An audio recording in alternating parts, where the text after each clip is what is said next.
আপনারা হয়তো সবাই জানেন যে টি-20 ওয়ার্ল্ড কাপ শুরু হতে আর মাত্র 3 মাসের মতোই সময় বাকি রয়েছে।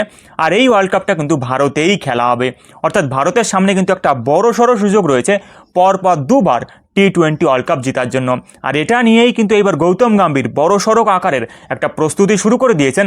বিশেষ করে টি-20 ওয়ার্ল্ড কাপটা শুরু হওয়ার আগে ভারতীয় দলকে বিশেষ করে প্রস্তুত করা, যাতে করে বোলিং এবং ব্যাটিং দুটো দিক থেকেই যেন ভারতীয় দল টি-20তে বেস্ট পারফরমেন্স করতে পারে।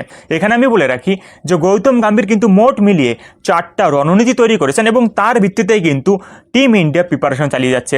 এখানে প্রথমত হচ্ছে জাসপ্রীত বুমরাকে নিয়ে একটা ব্যাপার হয়তো আপনারা লক্ষ্য করেছেন যে এখন কিন্তু প্রায়শই যখন টি-20 ম্যাচের সিরিজ হচ্ছে, সেই এশিয়া কাপ থেকে শুরু করে এই অস্ট্রেলিয়া সিরিজ পর্যন্ত জাসপ্রীত বুমরাকে যদি একটু লক্ষ্য করেন তাহলে দেখতে পাবেন যে পাওয়ার প্লেতে কিন্তু তিনি 3টা ওভার করে বল করছেন, অর্থাৎ 6 ওভারের পাওয়ার প্লে, এবং সেখানে অর্ধেক ওভার কিন্তু জাসপ্রীত বুমরাকে দিয়েই করানো হচ্ছে।